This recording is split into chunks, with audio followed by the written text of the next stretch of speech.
Olá, estamos chegando com notícias do campo e as informações do agronegócio paulista. No programa de hoje vamos mostrar mais uma mandioca gigante que encontramos em Votuporanga. Ela tem mais de 4 metros e pesa 40 quilos. Também vamos falar da situação das estradas rurais, importantes para a economia da região. Trabalho de recuperação das estradas rurais tem início. O objetivo é melhorar as condições de tráfego e também facilitar para que o que é produzido no campo não fique parado. Geógrafo explica por que ainda está fazendo tanto calor durante o outono e dá o alerta para os agricultores. O inverno este ano na região deve ser mais intenso. O fenômeno El Niño, ele não tem uma data prevista, mas sempre ocorre aos finais de ano, que consiste no superaquecimento das águas do Oceano Pacífico. Se você gosta de ter plantas frutíferas em casa, vai gostar da nossa dica de plantas. É possível cultivá-las em vasos. O importante é você, na hora que você vai plantar uma planta em vaso, é você escolher um vaso. O vaso ele deve ser um vaso que ele abra a boca ou que ele seja reto, nunca com a boca fechada. Pão de ló de maracujá é a nossa dica do Receita da Semana. Receita bem facinha mesmo, já está pronto. Agora a gente vai pôr na assadeira. É agora, no Notícias do Campo.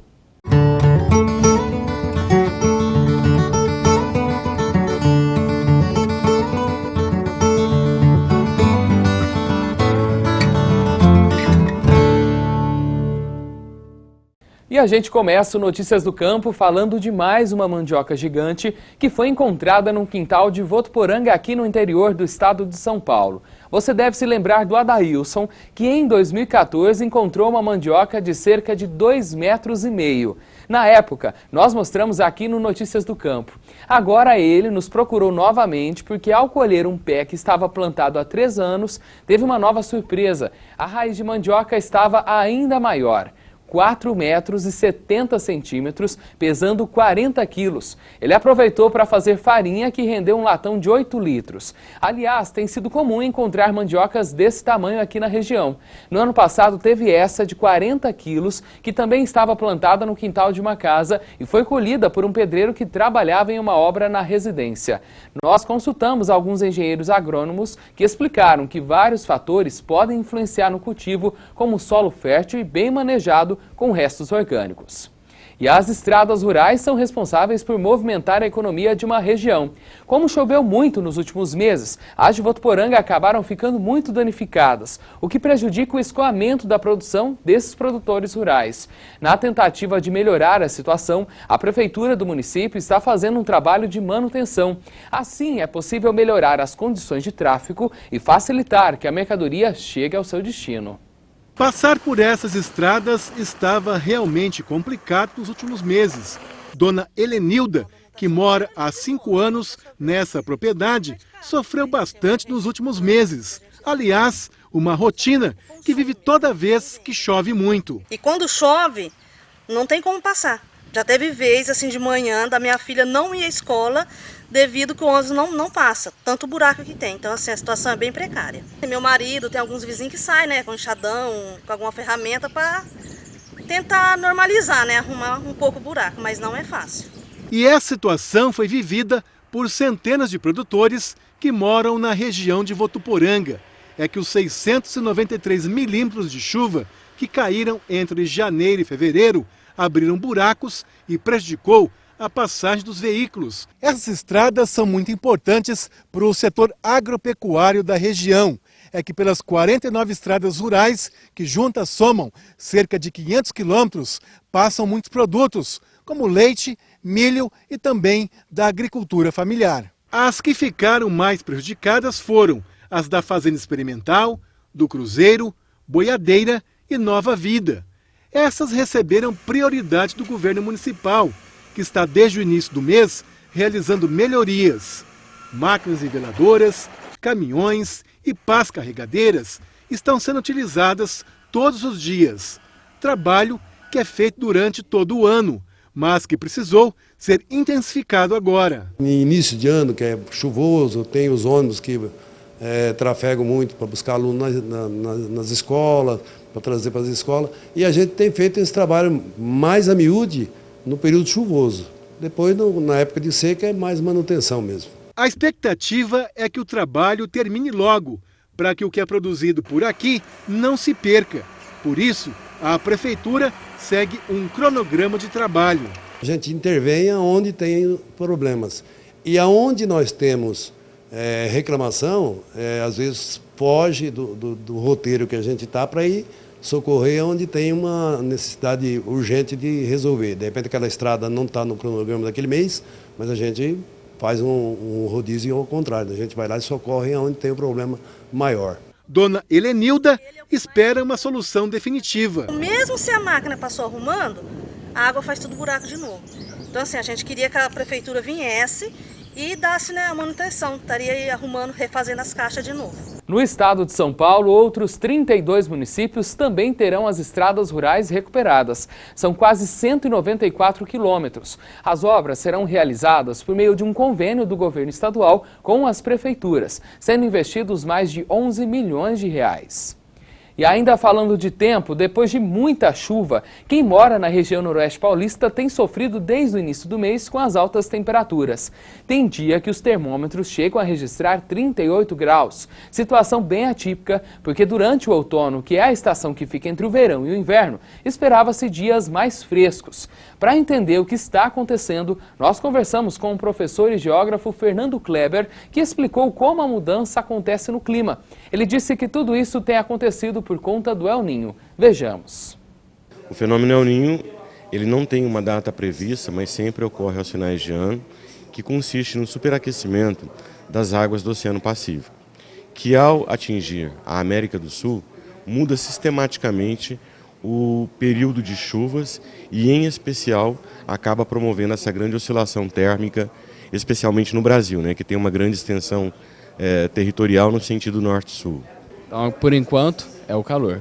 Por enquanto é o calor. A gente vai ter essas elevadas amplitudes térmicas diárias, né, dias muito quentes com noites amenas, ou seja, é típico mesmo dessa transição térmica, mas essa variação, a amplitude térmica tende a diminuir.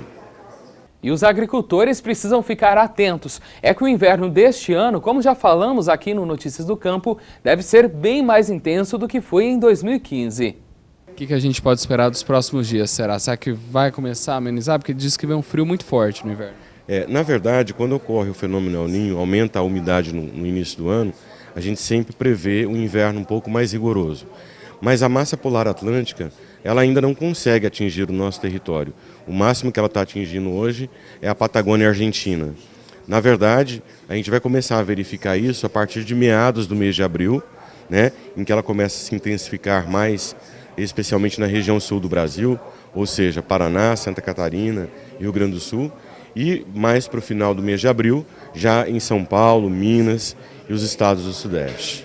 O outono termina no dia 20 de junho às 7h34 da noite, quando começa oficialmente o inverno.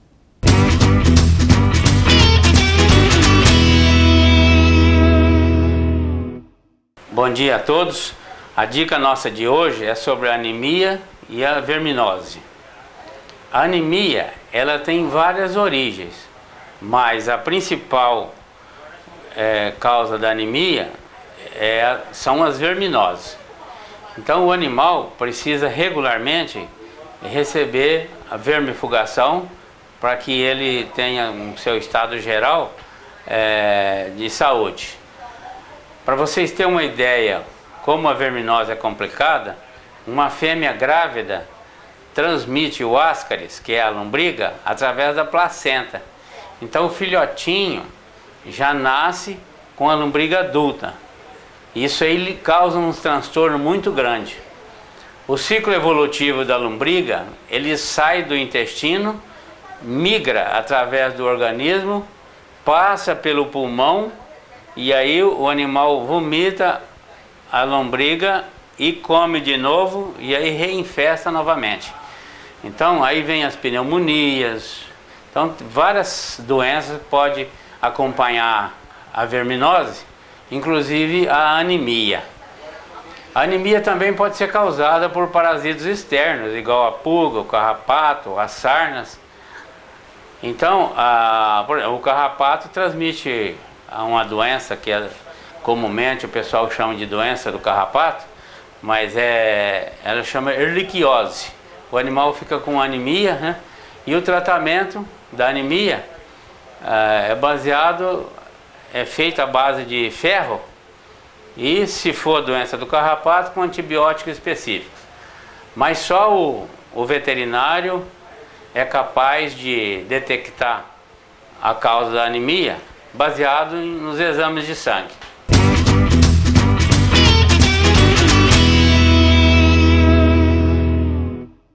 Há 2 semanas nós falamos do mercado de frango que está aquecido. E a boa notícia é que as exportações brasileiras dessa carne seguem intensas. Mas na contramão estão os preços internos que estão em queda. Isso acontece, segundo o CPEA, por conta da crise econômica que o país está enfrentando. Nas exportações, tanto o volume quanto a receita do primeiro trimestre deste ano atingiram um recorde para o período, considerando a série da Secretaria do Comércio Exterior, que começou em 1997. E você, gosta de ter plantas frutíferas em casa, mas tem um quintal pequeno? A gente tem a solução. Colocar essas plantas em lugares que ela pegue pelo menos um pouco de sol, né? Toda fruta precisa de sol, e manter a terra sempre úmida.